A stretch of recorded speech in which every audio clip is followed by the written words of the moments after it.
Welcome to the Lexy Show, Fashion That Gives a Damn, where we expose fast fashion and celebrate the brands and products actually making a difference for our planet. I'm Lexy Silverstein, and today I'm talking with Ruben Nowak, the founder of Nowrubi. If you're new here, head to LexySilverstein.com for information on sustainable fashion and eco-conscious living. And if you love what you hear, subscribe and share this episode. It helps more than you think. Ruben, welcome. We can get started. On your Mhm. site, you describe Nowrubi as a tribute to transformation and the courage to break free from strict systems to embrace individuality. So, what was the moment that you realized the traditional fashion system wouldn't work for you, and what specifically did you want to do differently when you started this brand? Yeah, so this is like the second career choice I've been taking on here right now.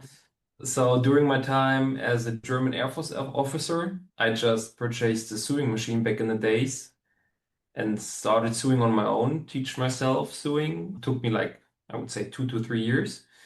And then afterwards, like made really fun and was really fun to me. And therefore I was like, okay, let's try something new. Then I moved from El Paso, Texas to Berlin Oh, wow. and studied fashion design. And then I was like, okay, let's try something different to start the own brand. And yeah, the approach is the made to order model to act as sustainable as possible, what is possible for my time frame and everything. But we're still at the beginning, to be honest. That is so incredible and such an amazing story. I love that. Where did you first find this maybe passion to get into the sustainability aspect of all of it? So, I mean, if you study like fashion design in Berlin, it's like sustainability is like a really big topic. Oh, We've been amazing. talking a lot, and it starts like with fabric choices, everything, and treatment, where is like production located and everything. And therefore, I started everything on my own, prototypes, patterns, and stuff. And then I talked to different companies, visited different companies. Then I got to know a couple of guys in the fashion industry who's like working with like Turkey production, Chinese production, Portugal production. And then I was like really deep dive into the Berlin fashion scene. And here we have a lot of studios, a lot of brands which are like able to do made to order in-house production, which is amazing. And therefore I was like, okay, this is something I could also fulfill and try to get my vision out here. And this is the reason why I started. That's amazing. I wish that sustainability was taught more in I went to a fashion school in Los Angeles and we had a class that was like called sustainability and we always talked about it in our classes and I think that just like all of the students were individually like driven by sustainability. But if imagine if every school out there, everyone who learned and designed focused more on sustainability, like consumers would have no choice but to shop sustainably. And then I think that's really amazing that Berlin really focuses on that when teaching fashion. I Yeah, wish. yeah, exactly. But to be honest here, when it comes to like sustainable topic and fashion, to make it clear, like the most sustainable fashion brand is the brand which is not producing at all. So this is like the hard fact, and everyone should be aware of this. So it's to keep like the impact as low as possible. Yeah. If there's a brand, a designer brand here that, oh my God, I can't think of what it's called, but I think they're like saying with sustainability is like the most sustainable thing is to not buy anything or wear what's already out there. But since we're producing, I think like realistically, unfortunately, we're not Yeah, gonna we're not yeah, gonna stop producing stuff anytime soon. We are obviously often a lot of the way that things are is driven by making money. And I think that it's hard to change everyone's mindset of being like, just don't buy anything. But obviously, if you're going to buy, always support something that, or a company or wherever that is trying to be as sustainable as possible. That's yeah, always how I say it to exactly. people. Yeah, exactly. I'm Yeah. like, unfortunately, I Mhm. do love to buy some things sometimes, but if I'm buying, my Yeah. money, my purchases are going to support a business that values align with mine. But your sourcing and production process is documented online for anyone to directly view, which I think is so cool. Why do you think that transparency is so important? It's a storytelling process, and it's like really important to involve the people. And it starts with the idea, like the mood boards and everything here behind. So it's like really important to have the people on board since the first steps for the new collection. And it's also important for me to make content and to get like the reach to that the people even start to know the brand. And so it's like good for me, good for the brand, and also good for the customers so that they can like identify with the stuff we're doing here. Yeah. I mean, transparency, I honestly feel is so hard sometimes in the Yeah. fashion industry. Like there's, I don't know, when I look up brands and do research and try to find out, like that's always how I feel like I know when a brand like really cares is when I can find when a brand is doing something good, they're obviously going to want to put that out there versus if see a brand that is maybe I feel like a good example is like these fast fashion brands that will drop like a green eco line or something. And I'm like, if I were to ask them, like, where'd you get that? Who made it? I don't think they'd be able to give me those answers. And so I feel Yeah. like that's how you can always tell with greenwashing that's out there is if a brand is doing good, they're going to talk about it. They're going to tell you everything. Like, obviously, if they're doing bad, they're going to keep that under wraps. And so I think that's so cool and so important. And again, I'm like, so glad that this is the setup for this podcast because you really can just see everything, and that's just so cool. I'm Maybe like, this is modern fast fashion. I'm not sure here, to be honest. No, just kidding.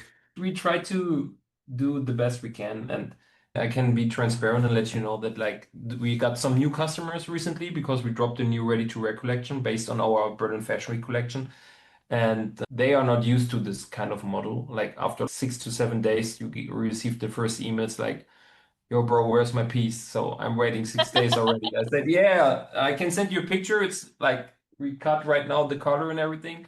But yeah, the people are not really used to it right now. But when they are, like the core community from Nowrubi, they like, okay, bro, take your time.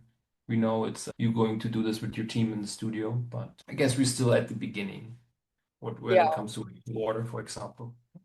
Well, more brands like yours, like we can hopefully normalize it. I think that it's so cool. So you use, like you mentioned, a made-to-order model to eliminate overproduction. So how does that operationally work, and why do you think this approach was so important? The made to order model, to being completely transparent and honest, is also like a chance to survive. So to step into a new collection and talking with production and 200 pieces of this jacket, 500 pieces of the pants, and then if there are like one collection is not working out, it could be like already over.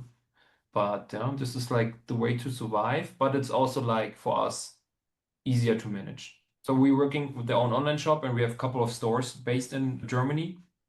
And therefore we can, okay, we know we need 300 meters of the new fabric, and then we try to put the fabric on different silhouettes and styles so we can reuse it. And yeah, so it's the best model to survive and as a small brand, to be honest.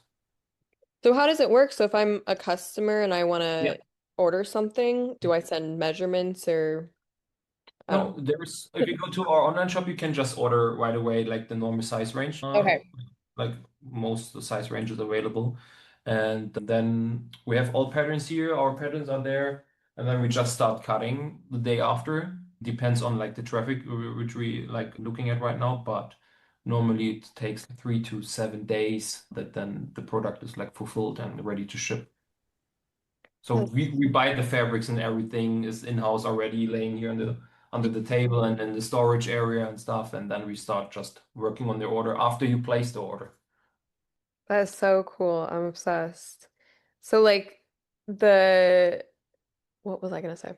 I think that that's so important. I think like what you were saying, like people aren't used to it, but I No. think the more we like support this made to order production way or just mindset is like it's I have been talking about this so much, but I'm like I really just think we all need to slow down.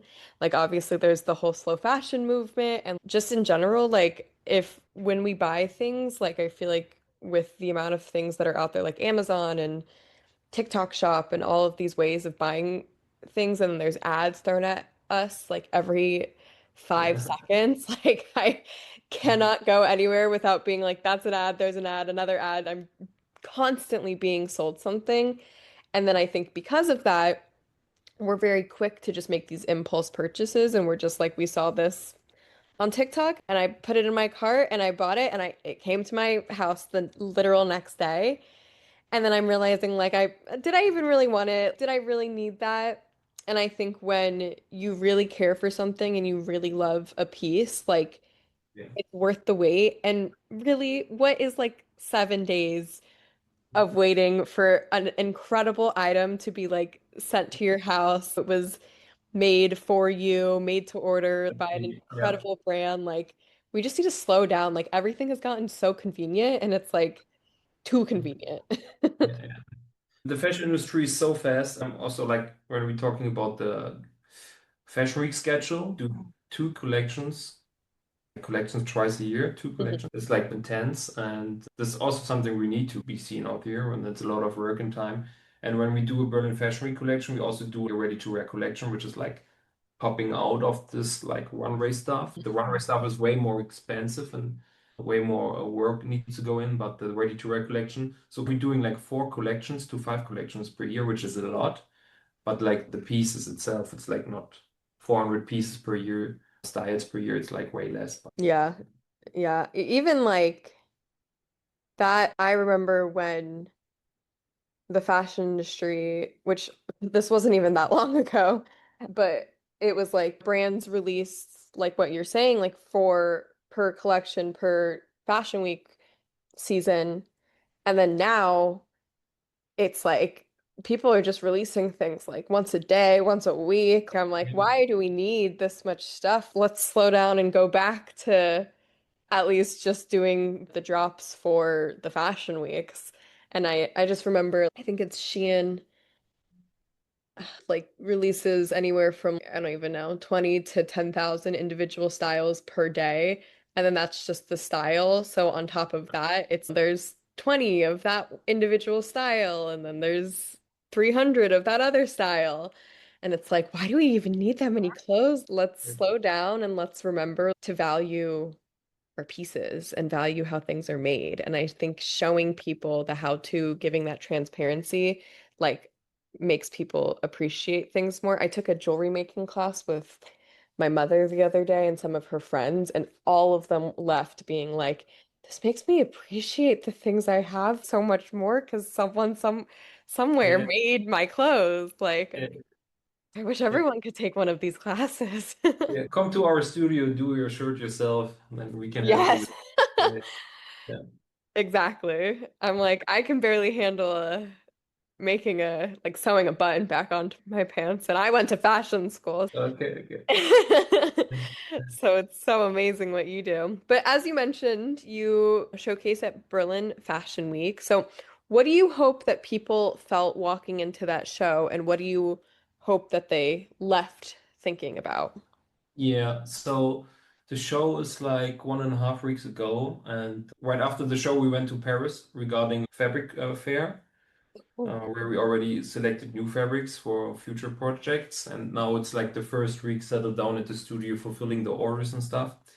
And the expectations for the collection, like the name of the collection is Innocence. And we've been like thinking about how it was like personally growing up. And this was divided into 3 phases. Like phase one is this little kid who's like a daydreamer. You can ask a kid, yeah, what's your dream? What you gonna be one day? It's fireworkers, working at the fireworks station, police officer. Like each day there's a new topic coming up because like dreams are big and there is no regulation. Then the second phase of the collection is like this little rebel. You start to get to know your body, who I am, questioning like the first like topics from mom and dad, and then it's the third phase is like the grown-up phase, maybe being stuck in 9 to 5, and then taking a look back to phase one and two. And am I looking at the direction which I was like imagined back in the days, like phase one or phase two, or should I step back maybe and take a look and to restart? And this was clear in the beginning that we are talking about childhood. And the idea was like that the people who visited the show to push them through the silhouettes in different three phases, and that they can remember and think about their own childhood and how it is maybe nowadays to be a grown up. This was the Wow. idea. That's so amazing. Oh my gosh. I love that. I'm always Thank you. saying fashion is, so much more than just the clothes we put on our Yeah, body, yeah, but it can tell a story. It's like a psychology. It's like literally if you wear an outfit or like colors that you wear when you don't feel great, then you will continue to not feel great versus if you aren't feeling great, having a yeah, bad day and you put on some bright colors, like it can yeah, literally I know I'm a completely different person when I don't like my outfit versus when I do. So it's so amazing to be able to tell that story with your collection. That's so incredible. And I think with telling a story as big of a platform as Fashion Week is, how do you approach telling the story of sustainability on that bigger stage? yeah. So what Berlin Fashion Week is doing is also something which is like in Copenhagen Fashion Week is doing. We have this sustainable report we need to transmit before we are able to do the show. And therefore, we need to give like the Berlin Fashion Week team all insights. What is the team structure? How old is the team? Where are they coming from? What kind of degrees? What fabrics are you using? What the silhouettes looks like? And all the more approach, like where do you produce? What do you produce? How much looks are you going to provide and show at the Berlin Fashion Week?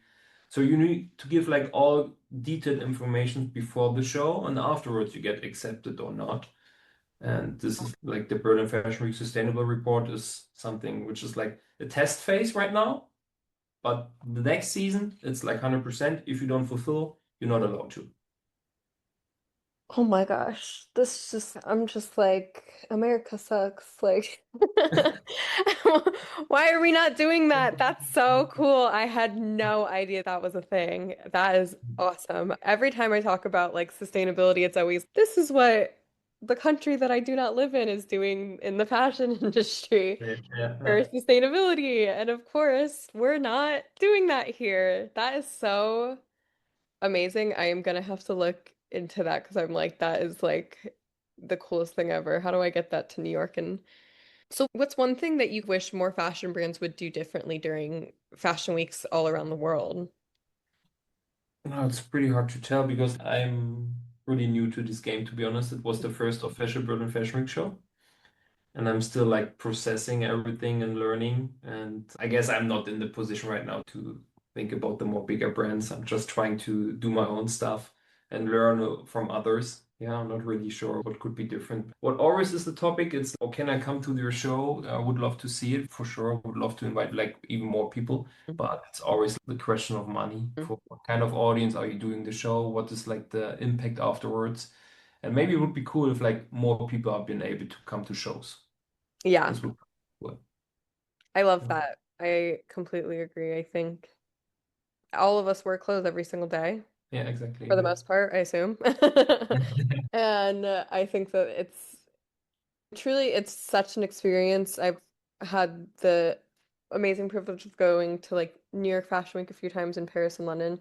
I really want to go to Berlin Fashion Week and Copenhagen Fashion Week because they are Yeah, definitely more sustainable than the ones that happen here.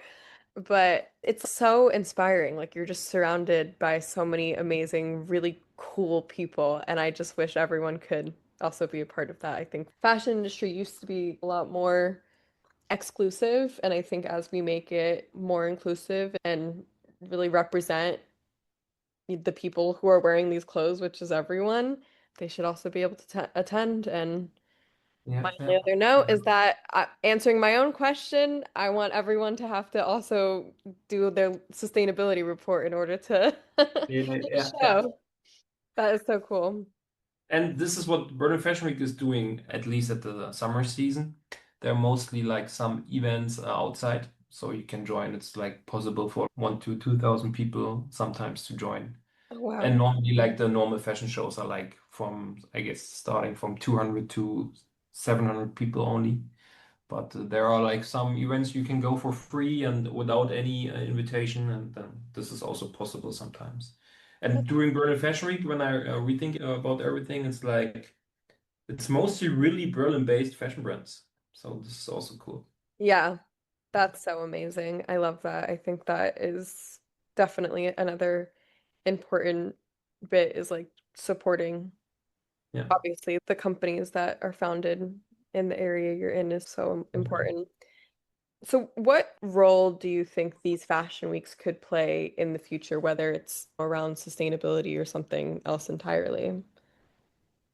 Yeah, as we talked before, it's like the sustainable report is something new and something which like is a copy from what Copenhagen is already doing. And they also, everyone tries to get like the impact and the footprint as low as possible. When we talk to fashion, it's like always, there is always going to be an impact. And trying to keep this as low as possible is something which like other fashion weeks also can try. Why Mhm. not? Yeah. So, if you like a big brand like Louis Vuitton, why don't you do some, for example, more laser cut denim? So it's like stonewash denim. So you can save, for example, 90 liters of water just for one pants possible with the same effect. So some sustainable fashion weeks could be interesting. Yes, I'm right there with you. I hope, I wish, I hope that's the future where it's not even a sustainable fashion week. It's just a fashion week and it everyone is just sustainable. Yeah, yeah. So that it's like normal. Yeah, Yeah, that's I think that's the direction we need to go in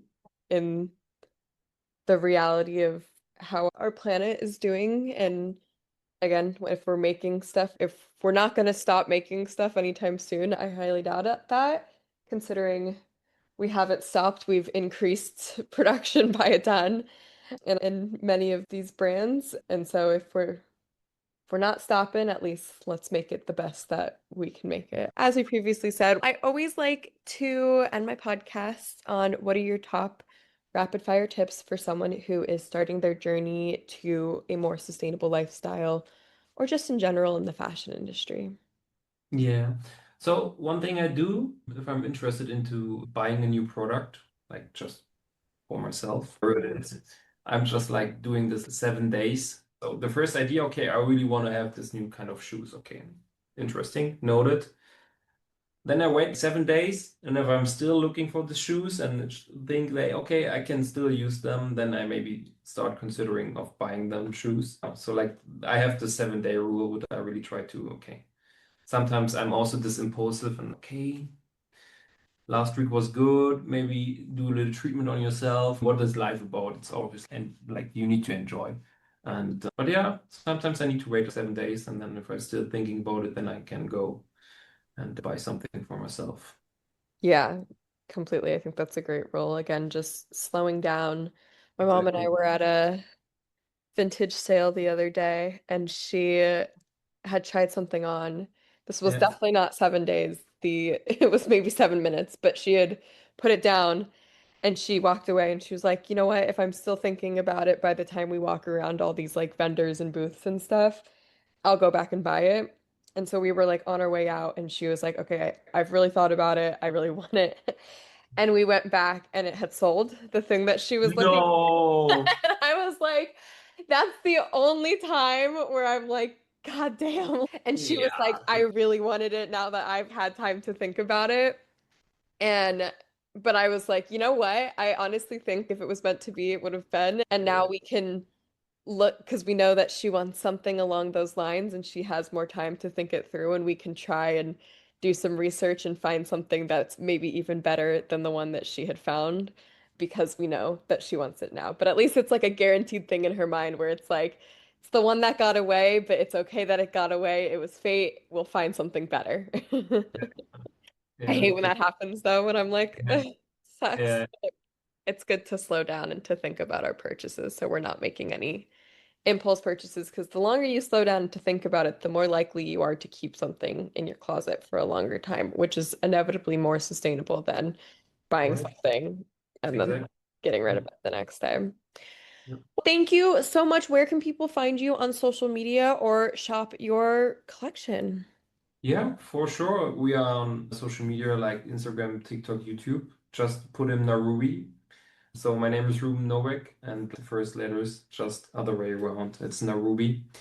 We are all over all social medias and trying to do our best there. Amazing. Everyone, go check them out. Go get some really cool, sustainable clothes. Support an amazing Berlin company. And thank you so much for coming on my podcast. That's it for this week's episode of the Lexi Show Fashion That Gives a Damn. Big thanks to Ruben for showing us how fashion can be both bold and sustainable. Whether it's fashion or everyday products, this is how sustainability should work. If this conversation resonated with you, subscribe so you don't miss an episode, leave a review, and share this with someone who needs to hear it. Head to LexiSilverstein.com for more content on sustainable style and conscious consumption, and follow me on Instagram, TikTok, and YouTube at Lexi Silverstein. That's Lexy, silver like the color, Stein. Remember to live a good life and look fucking good doing it, and demand better from brands in your closet and everywhere else. See you next week.